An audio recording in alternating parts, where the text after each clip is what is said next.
Merci d'être avec nous pour Info Express et une information révélée par Evelyne Thomas. Comment il a été approché pour animer le Juste Prix. Révélation de Philippe Risoli. Écoutez. Il y a une longue carrière, on l'a compris, d'animateur, et puis un jour il y a quelque chose qui vous marque, et qui vous marquera de toute manière, ça s'appelle le Juste Prix. Ah oui. Vous êtes donc le rendez-vous de millions de Français tous les midis. Comment est-ce que tout d'un coup vous gérez, parce que alors là ça démarre, cette célébrité, vous arrivez dans l'assiette d'été des Français tous les midis. Ça avait commencé à démarrer avant avec un autre jeu qui s'appelait Millionnaire, auquel personne ne croyait, tout le monde se disait, bon bah une roue qui tourne, sauf que moi, j'en ai fait un talk show à suspense et j'en ai fait vraiment un véritable...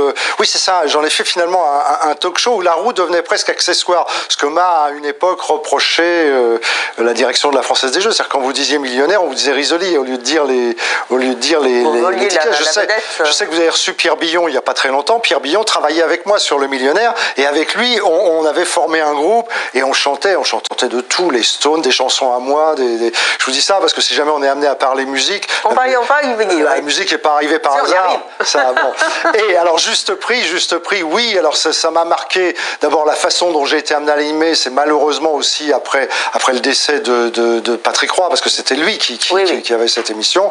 Donc, finalement, d'ailleurs, à l'époque, tout le monde se dit, mais qui va bien pouvoir remplacer? Vous savez, il y a des figures emblématiques comme ça à la télévision qui paraissent irremplaçables, et finalement, c'est vous qui vous y collez, et avec succès. J'ai pas eu le choix. À l'époque, Étienne Moujotte m'a dit, voilà, c'est toi, c'est comme ça, c'est pas autrement. On refuse rien, Moujotte. Non, parce ce qu'il faut savoir en télévision, on dit, oh, mais pourquoi t'as fait ça? Il faut savoir que parfois, on vous dit, voilà, on te propose ça, mais vous avez le choix entre accepter ou accepter. C'est tout. Sinon, ça peut vite devenir une impasse, il faut le savoir. Il répondait aux questions de Evelyne Thomas et puis vous noterez aussi ses débuts à la télévision sur Canal+, toujours interviewé par Evelyne Thomas. Vrai choix, ça. Ah oui, c'est un vrai choix. C'est un vrai choix. Disons que j'aurais pu effectivement devenir avocat, ce ne fut pas le cas. Et je ne le regrette pas parce que je pense que j'ai plutôt réussi globalement dans ma carrière.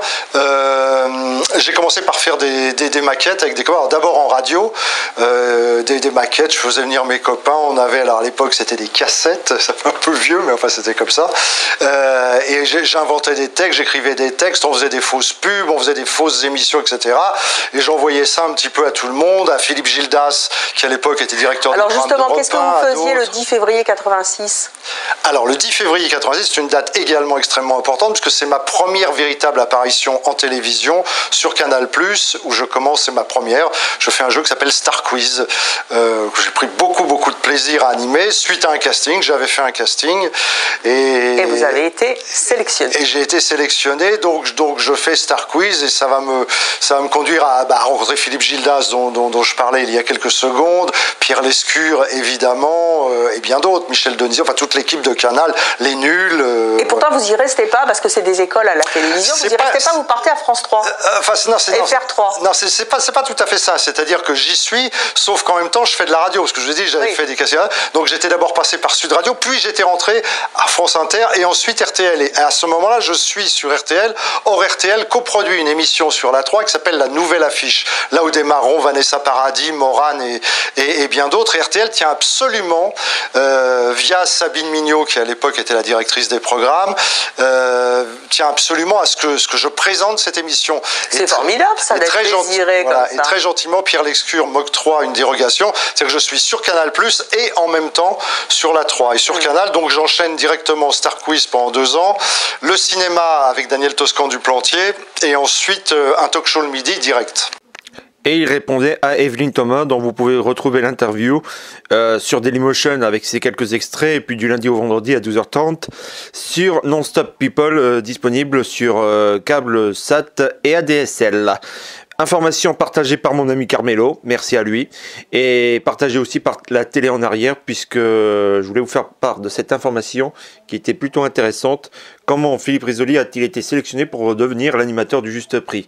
N'oubliez surtout pas, restez branchés à la télé en arrière. Rendez-vous très bientôt, merci, à bientôt surtout.